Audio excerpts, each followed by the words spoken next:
আমাদের সাথে যুগপথে যারা আন্দোলনে ছিল তাদেরকে সাথে রেখে আমাদের 31 দফা বাস্তবায়ন এবং জাতীয় সরকার বলা হয়।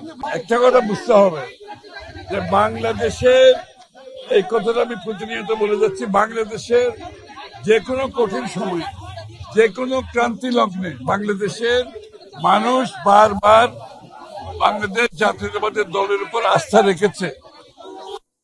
এবারও সেই কাজটা বাংলাদেশের মানুষ বাংলাদেশ জাতীয়তাবাদী দল এবং তার নেতৃত্বের উপর আবারও আস্থা রেখেছে। বিগত দিনও ক্রান্তি লগ্নে কঠিন সময়ে যখনই আসছে সেটা বিএনপির উপর আস্থা রেখেছে। এবারও তারা তাই করেছে, কারণ তারা জানে একমাত্র বিএনপির মাধ্যমে যে কঠিন সময় থেকে আমাদের উত্তরণ ঘটাতে হলে বিএনপির মাধ্যমে সেটা করতে হবে, বিএনপির নেতৃত্বের মাধ্যমে সেটা করতে হবে। এবং বিএনপির নেতৃত্বে তারেক রহমান সাহেব উনি যে পরিকল্পনার কথা বলেছেন, যে প্ল্যানের কথা বলেছেন, এটা বাংলাদেশের জনগণ এটার উপর আস্থা রেখেছে। আমরা জয়ী হয়েছি বলছি না, কিন্তু আমরা বলছি আমরা বাংলাদেশের জনগণের আস্থা অর্জন করেছি। জয়ী হয়েছে একথা বলতে চাই না, বাংলাদেশের জনগণের আস্থা অর্জন করেছি।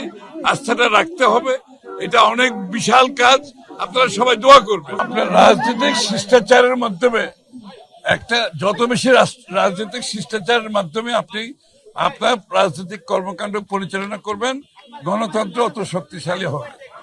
এবং আমরা যে গণতন্ত্র, বাংলাদেশের মানুষের রাজনৈতিক, সাংবিধানিক, গণতান্ত্রিক অধিকারের কথা বলছি, সেটা রাজনৈতিক শিষ্টাচার অত্যন্ত গুরুত্বপূর্ণ। সেটার ক্ষেত্রে সেটা সংসদের ভিতরে হোক আর বাইরে হোক, এটা বিগত দিনে সবসময় ছিল বিএনপির। আমরা কোনো কান্ট্রি সেন্ট্রিক, কোনো দেশ কেন্দ্রিক আমাদের কোনো পররাষ্ট্রনীতি নাই। আমাদের পররাষ্ট্রনীতি সব দেশের সাথে, বাংলাদেশের মানুষের সাথে, বাংলাদেশের সাথে, এবং কোনো কান্ট্রি সেন্ট্রিক, কোনো দেশ কেন্দ্রিক আমাদের কোনো পররাষ্ট্রনীতি নাই।